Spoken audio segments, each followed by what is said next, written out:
लागल बा आ तुम लोग नहीं देबा तो विधायक जी बात दे के पूरा कर दी का भैया। कैसे मास्टर सुने के बाद पुन्नीलाल पाल जी के द्वारा पुरस्कार कोट कोट नाम। विधायक जी सुनिएगा, क्या इस जीवन में इस धरातल पे इंसान का न चेहरा का कीमत है, न कपड़ा का कीमत है, न रूप का कीमत है, बोली का कीमत है, इस बाणी का कीमत है। इसीलिए मीठी बानी बोलिए मन का यापा, औरन को शीतल करे आप हूँ शीतल।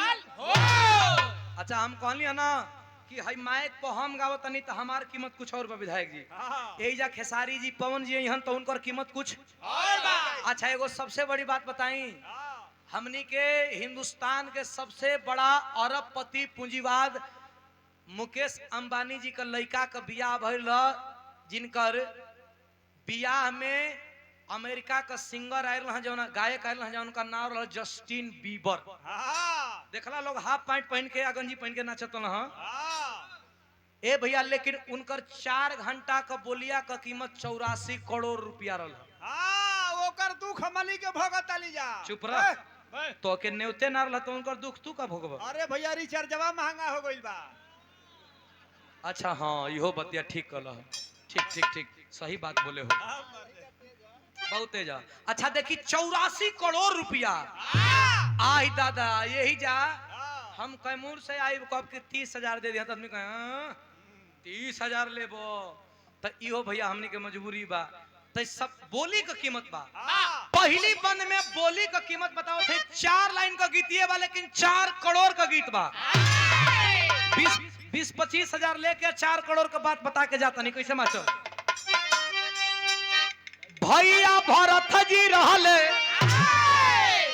अयोध्या की बात बता रहा हूं, बोली की कीमत क्या है। भैया भरत जी रहले जग में महान हो, जग में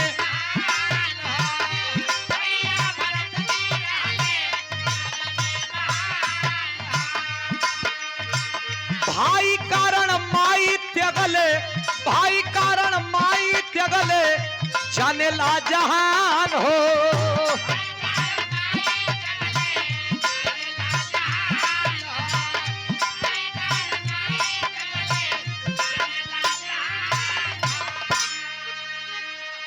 बोलिए सही तो कोई अरे दुश्मन कहा। भैया भरत जी और राम जी, एक संवाद बता रहा हूं, जब राजा दशरथ घोषित कर दिए कि मेरा बेटा राम राजा बनेंगे, माई कैकई के बर्दाश्त ना भइल। माई कैकई कहली कि हमके वरदान जो तू हमके देले रह देवासुर संग्राम में, वो हमके बर वापस चाहिए। पहला बर कि अयोध्या का राजा राम ना बनिहा, अयोध्या का राजा भरत बनिहा। दूसर का बर कि अयोध्या में राजा राम तो नहीं रही, लेकिन राम के 14 वर्ष के वनवास भी चाहिए। बोली की कीमत मैं बता रहा हूं मेरे मित्र, मेरे दोस्त, सुनने वाले सुनेंगे। अगर राम जी चाहले रहता कि हम ना जाए माई बाबू के बीच में बात बात हमार कौन लेवेला दे के बा, मैं नहीं जाऊंगा वनवास, तो केहू कुछ न हथकड़ी लगैले रही न केहू जेल में भेजले रही।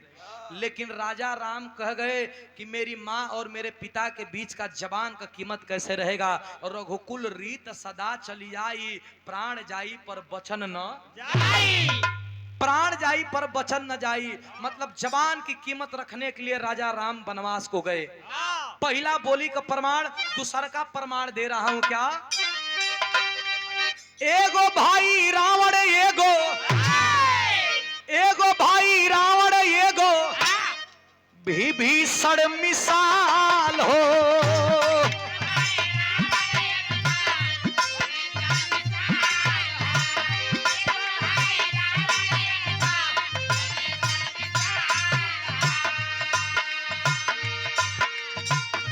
बोलिए के कारण गईले, बोलिए के कारण गईले लंका से निकाल हो।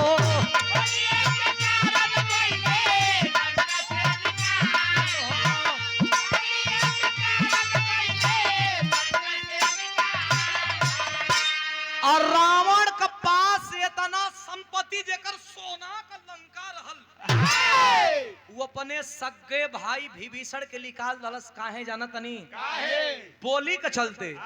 अब आप लोग कहबा कि बोली में कौन दोष रहल, तो बोली में मात्र विभीषण का इतने दोष रहल। रावण कहलस कि श्री मत लगाओ इतने दोष रहल कि जो मेरा राम दुश्मन है उसे तुम भी राम कहो, श्री कह के मत संबोधित करो। लेकिन विभीषण तो कहते थे कि श्री राम इतने पे लात मार करके बोली के दोष के कारण अपने महल से बगेत दिया। अच्छा हम कहता नहीं कि राम जी भालू बंदर के लेके गए तो लंका फतेह करके जीत के आ गए, आदमी के लेके गई रहता तो वो मार के रहता जानता नहीं कैसे भालू बंदर के न सोना से मतलब बा, न चांदी से मतलब बा, न हीरा से मतलब बा। जे हरे सुतला जे हरे राम बैठना वो हरे संगे संगे बैठ गया। अगर आदमी गई रहता तो सोना का लंका देख के रतिया रति पलट गई रहता, पलट गया रहता कि ना भैया। आदमी के मन में लालच बा, जाके धीरे धीरे रावण से रिश्तेदारी जोड़े लगता कि भैया रावण ई सोनवा का महलिया अपने परे लखा, तो कहत कि हाँ, तो कहता कि एक आध गो खाली में से ढेर ना एक आध गो सोना का जंगला खाली दे दो खिड़की। और राम के तू थोड़े मरब, राम तो हमारे बगलिए में सुतल नटई दबा के मुआ दे। मन में आदमी का लालच ही हो गई बा। अच्छा कहाँ जानता नहीं काहे लालच भइल बा। गाजीपुर में देखनी है ना खाली एक बिता का जमीन खातिर एगो लइका अपन माइयो के मार देला सो, अपन बहन के भी मार देला सा, अपन बाबू के भी मार देला सा। देखनी है सभे नु। तो इतना मन में आदमी का लालच हो गई बा कि जमीन रुपया पैसा का आगे रिश्ता का भी तारम तार होता, समाज में भी तारम तार होता है। आदमी के लोभ छिके बा कितना कमाई कितना कमाई कितना कमाई। हमके न हम गावत तनी पैसा मिल जाए तो हम अपन समय बढ़ावत जाए, बढ़ावत जाए कि ना भैया।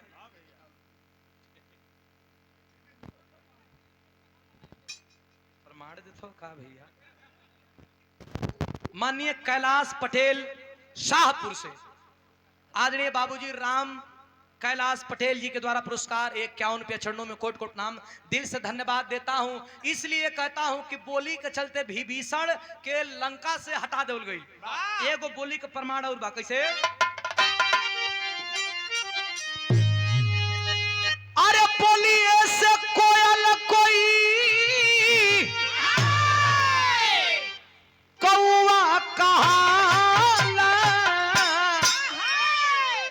बोलिए से कोयल कोई कौआ कहाला।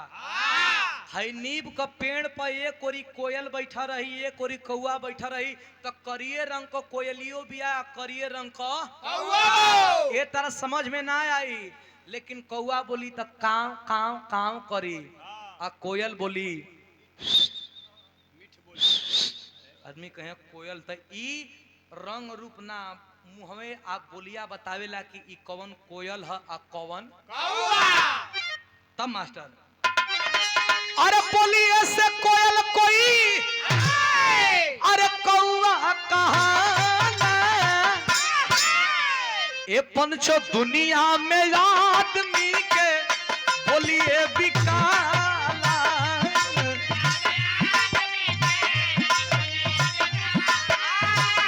बहुत अच्छे।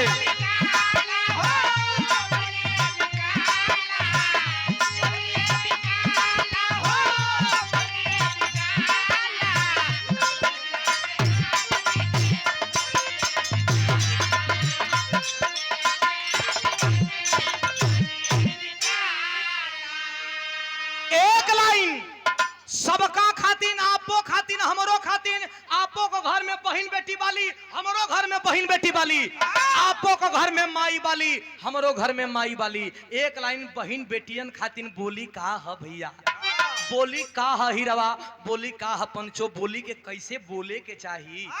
अगर हैजा हम बिहार से गावे आइल बानी भैया, अगर केहू सामने से खड़ा होके गाड़ियों दे दही कि बैठ सारे तो के गावे नहीं खे आवल तो हमहू जबान लड़ा देव, तो आदमी कहे कि गईला से तो ठीक लेकिन बदतमीज रल है।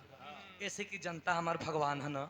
हम आइल बानी बिहार से बिरहा गावे केहू से झगड़ा करे, अगर केहू गाड़ियों दे दही अगर हम चुपचाप सह ले तो आदमी कहे कि जाए दहो। आदमी बोलना है गरियला है, लेकिन बिहार वाला लइकवा जवाब ना दिल से। तो बोली का बोले का भी एगो ढंग होखे के, लेकिन माता बहन का बोली का ढंग कैसे होला।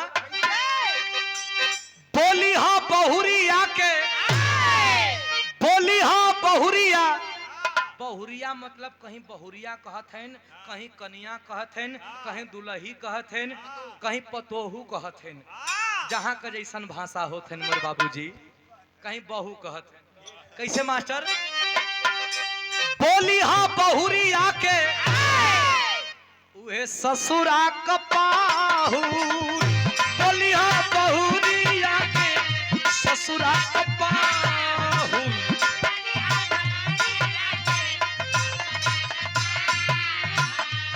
केहू कनिक लागे, केहू कनिक लागे, केहू कमाहू।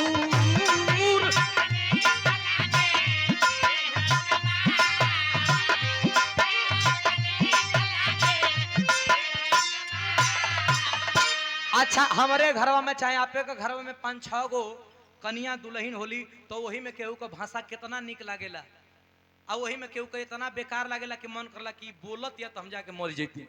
होला ना भैया, 5 गो मेहरारू वाली 5 गो कनिया वाली घर में तो केहू का अगर बोले का तरीका बिहार में हमने कहीं जाइब नू तो आदमी मेहरारू कह सकी ए जी तनी कुछ खा ले ही तो 1 रोटी खाए का मन करी तो 2 रोटी खवा जाई ना। मेरे कहे कि ए जी कुछ खा लेती और वह ना खाइला तो हमरो मन दिल ना लागेला। तो कितना बढ़िया लगता। आ वही मेरा कहे कि ठूसबा तो ठूस लो। भैया सही की गलत? मेहरारू का एगो कहे कि ए जी खा ले तो जब भूखो ना लागे तो कहब कि कितना प्यार से बोलती है, एगो खा ले एगो रोटी। और ये कहे कि दिन भर तो घूमत रहा ठीका पर हुर लो तो जनाई कि साला ये माहौर खियावती है कार्य मर लगलो भूख मरी जाई। बनारस और यही बनू ता साफ करकसा बोली चलेला, अरे खैला खाबा लगी कि सरवा कोनो गुनाह का क्या बोल जाता काया। तब बोली बोली का अंतर होला। पुरस्कार अमरेश मिश्रा मनसाराम का पूरा युवा नेता हमारे भैया के द्वारा पुरस्कार कोट को प्रणाम धन्यवाद बा। आशीर्वाद की कामना ता जिंदगी भैया आप लोग पैसा देत बानी ये भी अच्छा लागत बा, चूंकि ये आशीर्वाद है ऐसे कि हमनी के खाली पैसे पना गई जा। हाँ हमन का धानो चाउर पकाई ला जा। ए मर्द के बेइज्जत करे के काहे के भाई रोपानी होता तो ये ना कहतो पैसे पना के चुप रहो यार। हमार कहे का मतलब मान सम्मान इज्जत पर भी हमनी के गावे नहीं जा। तब पहले ही काहे नहीं बतिया बोल दला भैया। अरे तो तुम्हारी इज्जत रही तब ना। हाँ ठीक है कल खत्म है बड़ा बेइज्जतपुर बड़ा। श्री मनोज कुमार यादव जी एडवोकेट यानी वकील साहब शाहपुर की धरती से पुरस्कार कोट कोट प्रणाम धन्यवाद बा आशीर्वाद का कामनामा। बोली एक लाइन कैसे मास्टर? बोली का लड़ाई कोट यही बोली एक लड़ाई कोट कचहरी में जाला। इतिहास गवाह बा विधायक जी कब्बो पहले लाठी भाला गोली बर्छी नहीं खे चलल, पहले बोली का लड़ाई होला। कैसे? तोर 2 गो लइका बनन स तो हमरो 4 गो बनन स। ए तर पहले झगड़ा शुरू होला। तू 5 बीघा जोते ले तो 25 बीघा के एके जगह चौक बा आदमी मना देव केस लड़ाओ तो लड़ाओ जीवन बिता देव। ये आदमी का भाव होला। तिले वही में कोई लौर उठावेला कोई गोजी उठावेला कपार कान फूट जाला तो उ FIR दर्ज होला थाना में। आ FIR दर्ज होला थाना में तो FIR को कॉपी जाले कोर्ट में बहस करे खातिर। तो एगो वकील साहब तोहरा ओर से एगो वकील साहब हमारा ओर से वहाँ गोली ना चलावला मुँह में से बोली से बहस करेला। कहला ना भैया आज जौन जज साहब फैसला सुनावे ना अगर फांसियों का फैसला सुने हैं तो ये गोली ना मरी हैं वो कहें कि मुजरिम को दफा इतना के तहत इतना सजा सुनाया जाता है। माने जजो साहब बोलिए से फैसला सुने हर जगह तो बोलिए का लड़ाई बा बोली का लड़ाई। क्योंकि ये देश धर्म निरपेक्ष है। न हिंदू से चलता है न मुसलमान से चलता है न गीता से चलता है न कुरान से चलता है। ये देश चलता है तो बाबा साहब के संविधान से चलता है। यहाँ जो जितना पढ़ेगा उतना बहस करेगा क्योंकि शिक्षा वह शेरनी का दूध है जो पिएगा वही दहाड़ेगा। तो इसलिए अपना कपड़ा फटा हो, पुराना हो, अपने को रोटी न नसीब हो, लेकिन मैं कहता हूं कि सुधीर लाल यादव 10 बजे 12 बजे से बिरहा गा रहा है। अगर मेरी एक बात पर सिर्फ अमल कर लीजिएगा तो मुझे लगता है कि मेरा बिरहा गाना भी सफल हो जाएगा, आप लोगों का बैठना भी सफल हो जाएगा। करना क्या है? कुछ नहीं करना है। अपने मैले कपड़ा पहन लेना, अपने मैले कपड़ा पहन लेना। एक वक्त की रोटी न मिले तो एक वक्त खा के सो जाना, लेकिन अपने बच्चों को पढ़ाना, क्योंकि जब पढ़ेगा इंडिया तभी तो बढ़ेगा इंडिया, बढ़ेगा इंडिया तभी तो बढ़ेगा इंडिया। ये देश का सबसे बड़ा दुर्भाग्य है, सबसे बड़ा दुर्भाग्य है कि यहाँ शिक्षा पे भी जीएसटी है। मैं एक आपके बात में बात मिला रहा हूं उजाला यादव जी। ये देश में जवानों का सम्मान है, किसानों का सम्मान है, वैज्ञानिकों का सम्मान है, लेकिन दुख इस बात का है कि मेरा देश विश्व गुरु बनने के कगार पे है। हमारी सिस्टम व्यवस्था इतना प्रबल हो गई, लेकिन आज भी अपने अपने कलेजे पे हाथ रख करके सोचिएगा, हमारे देश के जवान मारे जा रहे हैं, हमारे देश के जवान मारे जा रहे हैं। आखिरकार सबके लिए व्यवस्था है, सबके लिए सुरक्षा है। एक जवान ही ऐसा है जो 24 घंटा खड़ा रहता है, मचलती हुई जवानी लेकर के, क्या धूप, क्या बरसात, क्या जाड़ा, हमेशा आपके सम्मान में जवान जगता है तो आप लोग हम लोग सोते हैं मेरे बाबूजी, आप लोग हम लोग सोते हैं। और जिस दिन जवान एक मिनट के लिए भी, एक मिनट के लिए भी अपने पलकों को झुका ले तो आपका हमारा बिरहा गाना तो छोड़िए, जीना मुश्किल हो जाएगा। ये हिंदुस्तान के देश में कुछ पागल नेता ऐसे हैं, कुछ चूतिए नेता ऐसे हैं जो कहते हैं कि मराठी बोलो, कहते हैं ना विधायक जी, कहते हैं ना, जहां हिंदुस्तान में हिंदी मुख्य भाषा है वहां कहते हैं कि तुम मराठी बोलो। मैं उन नेताओं को चैलेंज करना चाहता हूं कि जब बंबई पे ताज होटल पे अटैक हुआ था तो कहां गया था तुम्हारी मर्दानगी? क्या उत्तर प्रदेश और बिहार के नौजवान नहीं गए थे? उत्तर प्रदेश बिहार के नौजवान नहीं गए थे? बोलिए आप लोग।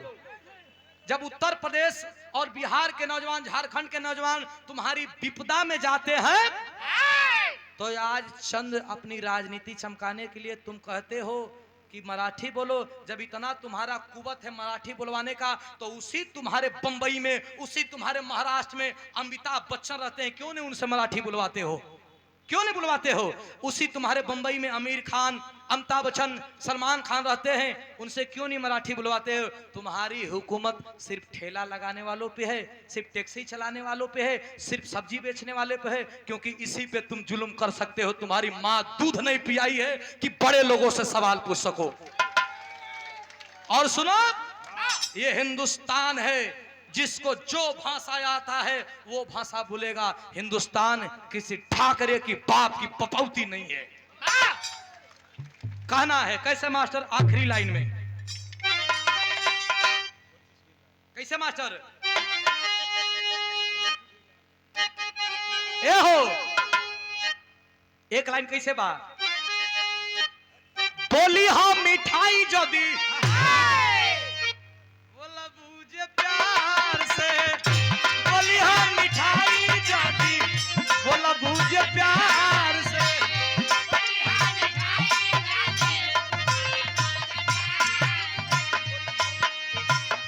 बोलिए से सौदा भी काला बाजार में,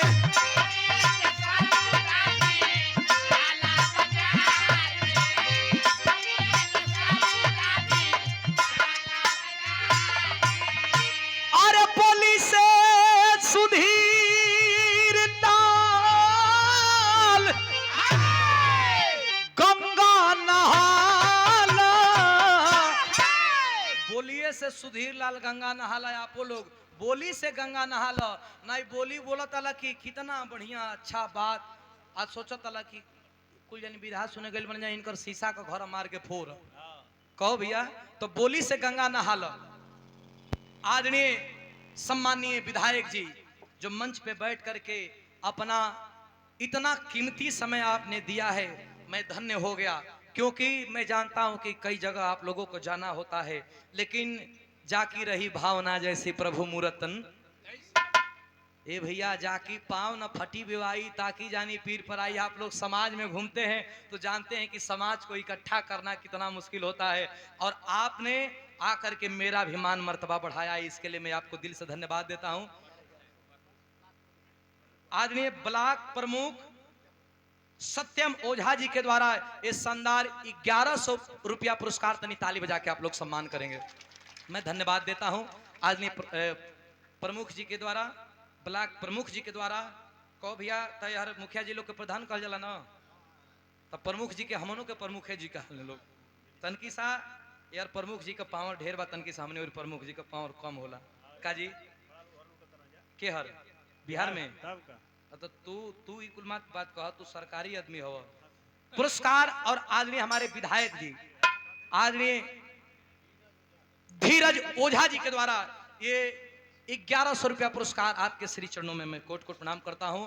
और एक बात और कहता हूं कि सुधीर लाल यादव के बोली से अगर किसी भी भाई बंधु माताएं बहनें या घर में बैठी हुई हमारी आदि शक्ति भगवती हमारी बोली से अगर केहू के तकलीफ पहुंचल हुई तो ओ के हम अपन हाथ जोड़ के क्षमा मांगतनी। काहे कि आप लोग बड़का हुआ, क्षमा बड़न को चाहिए छोटन को, आप लोग बड़कवा हुआ। कैसे मास्टर